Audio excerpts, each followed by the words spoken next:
ಇನ್ನು ಸೂರ್ಯವಂಶ ಸಿನಿಮಾದಲ್ಲಿ ಅದ್ಭುತವಾದಂಥ ಅಭಿನಯ ಮಾಡಿದಂಥ ಅತಿ ದೊಡ್ಡ ಹಿರಿಯ ನಟ ಆದಂಥ ಮುಖ್ಯಮಂತ್ರಿ ಚಂದ್ರ ಅವರ ಬಗ್ಗೆ ಬಂದಂಥ ಆಘಾತಕಾರಿ ಸುದ್ದಿ.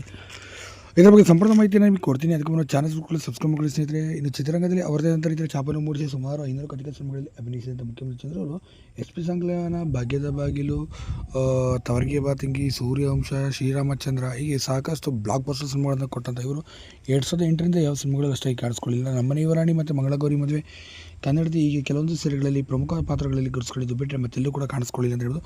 ಬರೋಬ್ಬರಿ 10-15 ವರ್ಷಗಳ ಚಿತ್ರರಂಗದಿಂದ ಸಂಪೂರ್ಣವಾಗಿ ದೂರ ಉಳಿದಿರುವಂಥ ಇವರು ಮುಖ್ಯಮಂತ್ರಿ ಚಂದ್ರವರು ಕೆಲವೊಂದು ವಯಸ್ಸಿನ ಕಾಲದಿಂದ ಕೂಡ ಬಳಲ್ತಿದ್ದಾರೆ ಎಂಬ ಮಾಹಿತಿ ಸದ್ಯಕ್ಕೆ ಇರುವಂಥದ್ದು. ಆದರೂ ಮುಖ್ಯಮಂತ್ರಿ ಚಂದ್ರವರು ಅವರದೇ ಆದ ರೀತಿಯಲ್ಲಿ ಹೆಸರು ಮಾಡಿದಂಥ ಅತಿ ದೊಡ್ಡ ಕಲಾವಿದ. ಹೆಂಡ್ತಿರೇ ಹುಷಾರ್ ಎಂಬ ಸಿನಿಮಾನು ಅವರಿಗೆ ಅತಿ ದೊಡ್ಡ ಮಟ್ಟಿಗೆ ಬ್ರೇಕನ್ನು ಕೂಡ ತಂದು ಕೊಟ್ಟಿತ್ತು. ಇಂತಹ ದೊಡ್ಡ ಕಲಾವಿದ ಇದೀಗ ಇನ್ನೂ ನೆನಪಾಗಿ ಮಾತ್ರ ಉಳಿದಿರುವಂಥದ್ದು. ಏಕೆಂದರೆ ಚಿತ್ರರಂಗದಿಂದ ದೂರ ಉಳಿದು ಈಗ ಮಕ್ಕಳು ಮೊಮ್ಮಕ್ಕಳ ಜೊತೆ ಸುಖಕರವಾದ ಜೀವನ ನಡೆಸಿದ್ದಾರೆ. 78 ವರ್ಷ ವಯಸ್ಸಾಗಿರುವಂಥ ಮುಖ್ಯಮಂತ್ರಿ ಚಂದ್ರರು ಈಗ ಕೆಲವೊಂದು ವಯಸ್ಸಾದ ಕಾಯಿಲೆ ಕೂಡ ಬಳಲ್ತಿದ್ದಾರೆ. ಏನೇ ಇಲ್ಲಿ ಚೆನ್ನಾಗಿಲ್ಲ ಅಂತ ನಾವು ಕೂಡ ಬಯಸೋಣ.